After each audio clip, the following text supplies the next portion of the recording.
Welcome to learning pathway.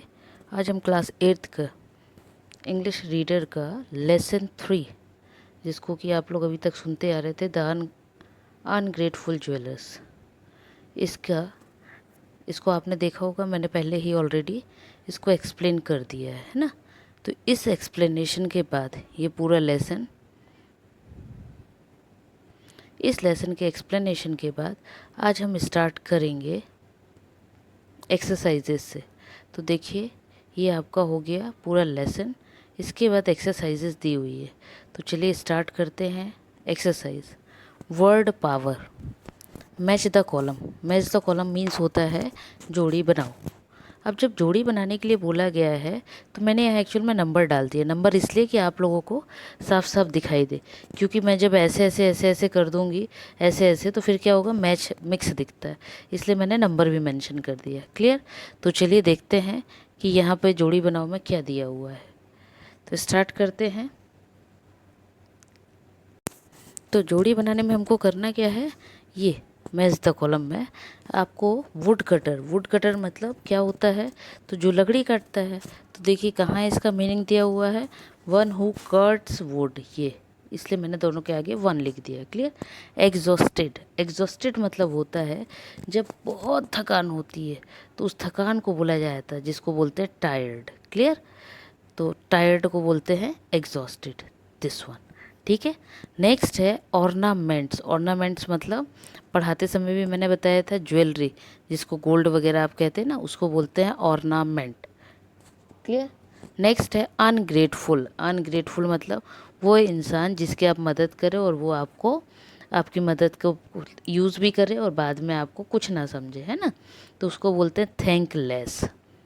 और release मतलब होता है किसी को फ्री करना, टू सेट फ्री। क्लियर? तो अब ये आप नोट कर लीजिए। नेक्स्ट क्वेश्चन देखते हैं। Write what we call them. इनको हम क्या बोलते हैं, ये लिखना है। वन हु कट्स वुड, जो वुड को काटता है, जो लकड़ी को काटता है, उसको क्या बोलते हैं, वुड कटर बोलते हैं। Clear? One who makes jewellery, जो ज्वेलरी बनाता है, तो ज्वेलर, जिसको आप सुनार भी कहते हैं। वन हु सेव्स अदर, जो दूसरों को सेव करता मतलब बचाव करता, बचाता है, तो उसको बोलते हैं सेवियर। वन हु ट्रेवल्स, जो एक जगह से दूसरी जगह घूमता है, उसको बोलते हैं ट्रेवलर, है ना, जाता है मतलब, तो उसको बोलते हैं traveller. One who makes sculptures, जो मूर्ति वगैरह जो बनाता है ना, तो उसको बोलते हैं sculptor. Clear? Next is some adjectives. कुछ एडजेक्टिव्स दिए हुए हैं जिसको हमको क्या करना है, फुल लगाकर उनके वर्ड को कंप्लीट करना है। फॉर एग्जांपल यहाँ देखिए, थैंक में थैंकफुल, ग्रेस में फुल लगा दीजिए, graceful. Peace peaceful, meaning meaningful, help helpful, painful, then wonder wonderful, power powerful and hope hopeful. Clear? मतलब सभी वर्ड के पीछे फुल लगा देना। ये क्वेश्चंस हैं, तो इनके क्वेश्चन के आंसर्स हम अभी लास्ट में करेंगे। तो पहले हम जो बुक्स में इजीली आप फिल कर सके उसको कर लेते हैं। Now next number is English has many special and peculiarities. One of them use of article with noun. Article an is used before a singular noun, but if the noun is definite or particular, the is used for before it. Similarly, the is also used before definite plural nouns. Article the has more functions also. तो अभी short में आपको बता दें, क्योंकि अभी बताने पे क्या होगा, कन्फ्यूज़न होगा, है ना। तो अभी यहाँ पे क्या है, इसको अलग से एक पार्ट लेकर आऊँगी। अभी सिर्फ सिंपल वे में आपको बता दें कि नाउन क्या होता, आर्टिकल क्या होता है, ए। तो ए वो होता है, ए वहाँ पर आता है जहाँ पर हम सिंगुलर नाउन की बात कर रहे हैं ना, before a singular noun. But क्या होगा उसमें कि हमको पहचानना कैसे है, तो हम इतना लंबा नहीं लर्न करके हम सीधा सीधा ये ऐसा लर्न करेंगे कि सभी कॉन्सोनेंट साउंड के पहले, कॉन्सोनेंट है ना, तो कॉन्सोनेंट साउंड के पहले क्या आएगा, आपका ए आएगा, और एन आपका आएगा जहाँ पे हम कॉन्सोनेंट की बात नहीं करेंगे। वॉवल, वॉवल क्या होता है, पहले भी बताया, फिर से बता रही, ए ई आई ओ यू। तो जहाँ पर ये वॉवल के साउंड आएंगे, ठीक है। फॉर एग्जाम्पल देखिएगा मैं क्यों बोल रही हूँ वॉवल के साउंड। फॉर एग्जाम्पल यदि लिखा हुआ है HOTEL, होटल, बट उसको यदि प्रोनाउंस किया जाता है होटल, क्योंकि उसका प्रोनाउंसिएशन करेक्ट है ओटल। क्लियर, मैं इसीलिए उसको बोल रही हूँ। तो जब हम ओ बोल रहे हैं तो आप देखिए उसमें क्या हो गया, दिखने में या राइटिंग में आपको दिख रहा है एच, बट जब हम प्रोनाउंस कर रहे हैं साउंड कौन सा पहले आ रहा है, ओ। तो जब ये कॉन्सोनेंट वोवेल साउंड पहले आएगा तो वहाँ पे हर जगह पे एन आएगा। क्लियर, तो ए और एन का तो क्लियर हो गया आपको। दा की बात यदि हम करते हैं तो दा कहाँ पर आता है, हमेशा दा यूज़ होता है नाउन इज़ डेफिनेट और पर्टिकुलर, जब कहीं पर पर्टिकुलर की बात हो रही है मतलब किसी एग्जैक्ट चीज़ की, तो वहाँ पर वैसे तो बहुत सारे फंक्शन है दा के, लेकिन हम दा को बाद में करेंगे। क्लियर, अभी हम शॉर्ट में बस यहाँ पे पढ़ेंगे। पर्टिकुलर मतलब जब बार बार किसी चीज़ की एक उसी के बारे में बात हो रही तब आएगा। ठीक है, one day a cat climbed up a tree since it was sick. It could not climb down itself. It mewed and mewed. There lived an elephant and the nearby place. It was a good friend of the cat. It heard the cry of the cat. It ran fast to help the cat without climbing up the tree. The elephant caught the cat in his trunk and brought her down. Clear, तो ये हो गया आपका A N दा का use. इसको आप fill कर लीजिए अपनी बुक में या नोटबुक जहाँ भी आपके टीचर बोलें। Clear, then marks the use of the following words in the lesson. देखिए यहाँ पे कुछ वर्ड में लेसन में ये वर्ड दिए हुए हैं जिनको एडजेक्टिव बोला जाता है। अब एडजेक्टिव क्या होता है, अभी फिर से एक बार बता दूं, पहले भी मैंने बोला है, जब हम किसी वर्ड की क्वालिटी बताते हैं। क्लियर, किसी भी वर्ड की क्वालिटी बताएं। फॉर एग्जांपल आपने देखा होगा कि जैसे हम एक किसी बॉय की बात कर रहे हैं, ठीक है, अब वो जो बॉय है इस लड़के की, तो हम इस लड़के की कोई भी क्वालिटी बता सकते हैं। फॉर एग्जांपल मैं बोलूँ बड़ा लंबा लड़का है तो टॉल बोल दिए, ठीक, कि ये बॉय तो है बट बॉय कैसा है, टॉल है। यदि उसकी हाइट कम होगी तो मैं बोल दूँगी शॉर्ट, कि बॉय है कैसा है, उसकी हाइट कैसी है, शॉर्ट है। तो जब हम किसी की क्वालिटी बताते हैं तो उसको बोलते हैं एडजेक्टिव। अब देखिए एडजेक्टिव को क्या किया इन्होंने, 3 डिग्रीज दी हुई है। मतलब डिग्रीज क्या होता है, तो डिग्रीज वो होती हैं जिसमें हम क्या करते हैं, पहले को, ये जो नॉर्मल है ये पॉजिटिव कहलाता है, इस डिग्री ये जो दी हुई है ये पूरी डिग्री कहलाती है पॉजिटिव। इस पर एक मैं अलग से वीडियो लेकर आऊँगी, अभी आपको बता रही हूँ बस। ये जो होता है इसको कहते हैं कंपैरेटिव। कंपैरेटिव मतलब जब हम एक की तुलना दूसरे से करते हैं। और ये थर्ड वन है सुपरलेटिव। सुपरलेटिव मतलब जो सबसे ऊपर है, जिसमें हम किसी चीज़ को कंपेयर नहीं कर रहे। देखिए अब क्या करना है कि पॉजिटिव, कंपैरेटिव एंड सुपरलेटिव, यहाँ पे डिग्रीज दी हैं, इनको आपको किसी का कंपैरेटिव दिया है, किसी का पॉजिटिव और किसी का सुपरलेटिव, इसको फिल करना है। Number 1 intelligent,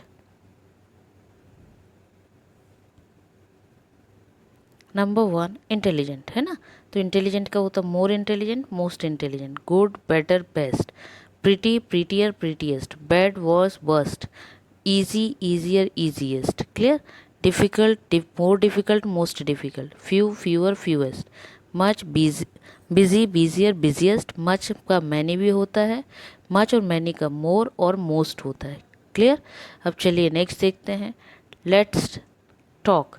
let's talk means यहाँ पर एक आपको कन्वर्सेशन दिया हुआ है जिसको 2 लोगों के बीच में बात हुई है, उसके बारे में आपको फर्स्ट और सेकंड स्टूडेंट को उस टॉपिक पे लिखना है। फॉर एग्जांपल सबसे हाईएस्ट अवार्ड कौन सा है, तो उसका सेकंड स्टूडेंट ने आंसर क्या दिया, Nobel prize. Why it is so, उसको क्यों क्यों है, क्योंकि स्पेसिफिक स्पेशलाइजेशन वर्क के लिए दिया जाता।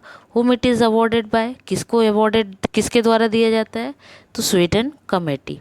फिर second student, who got the Nobel prize in India, तो अमर्त्य सेन, मतलब नोबेल प्राइज़ किसको मिला, तो अमर्त्य सेन को। क्लियर, ऐसे ही यहाँ पे एक न्यूज़पेपर की क्लिप दी हुई है, इसको रीड करके, इस तरह के क्वेश्चन कभी कभी आपको आगे जाके आएंगे, इनको रीड करके आपको क्या करना है, इनसे रिलेटेड ये जो क्वेश्चंस दिए हैं, मतलब एक तरह से पैराग्राफ राइटिंग नहीं, आप इसको पैसेज बोल सकते हैं, तो इनके आंसर्स आपको देने हैं।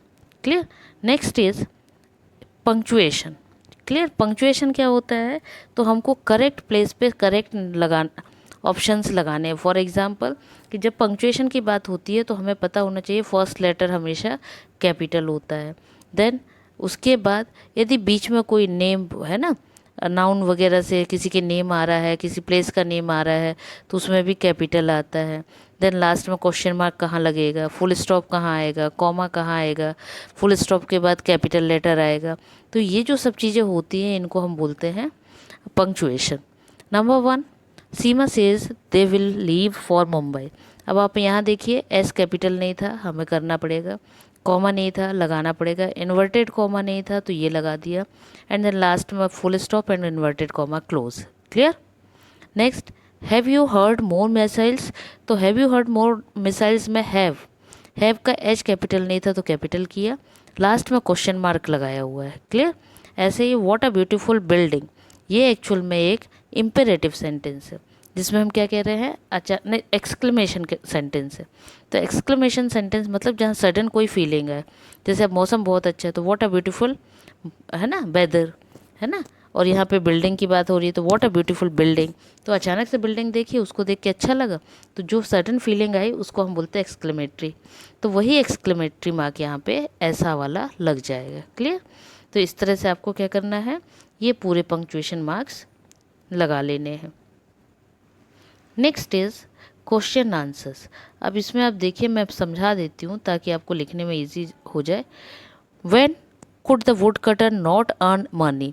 व्हेन कुड मतलब किस समय पर, तो आपको भी पता है रेनी सीजन की बात हो रही थी, है ना, कि वुड कटर कब नहीं अर्न करवा रहा था मनी, तो ड्यूरिंग द रेनी सीजन। देखिए इतना लिखा, फिर ये देखिए द वुड कटर, यहाँ पे could not earn any money, पूरा वही आ जाएगा। Clear. Now next, who were trapped in the well. अब वेल में मतलब कुएं में कौन कौन था, तो monkey, tiger, snake and a jeweller. मतलब ये चार लोग किस में थे, जाल में फंसे थे ना, मतलब कौन सा जाल, वेल का, कुएं के अंदर। तो उसका आंसर आपको लिखना है। Clear. How did the tiger, the monkey and the snake help the would cutter. Tiger, monkey और स्नेक ने कैसे हेल्प किया, तो आपको पता है टाइगर ने ऑर्नामेंट देके, है ना, मंकी ने sweets dropped fruit, sweet fruits मतलब फ्रूट्स नीचे गिरा गिरा के पेड़ से, और स्नेक ने क्या किया था, उसको जेल से फ्री करके, है ना, प्रिजन से निकाला था। तो ये आपका आंसर हो जाएगा। Now next, why was the wood cutter put in prison.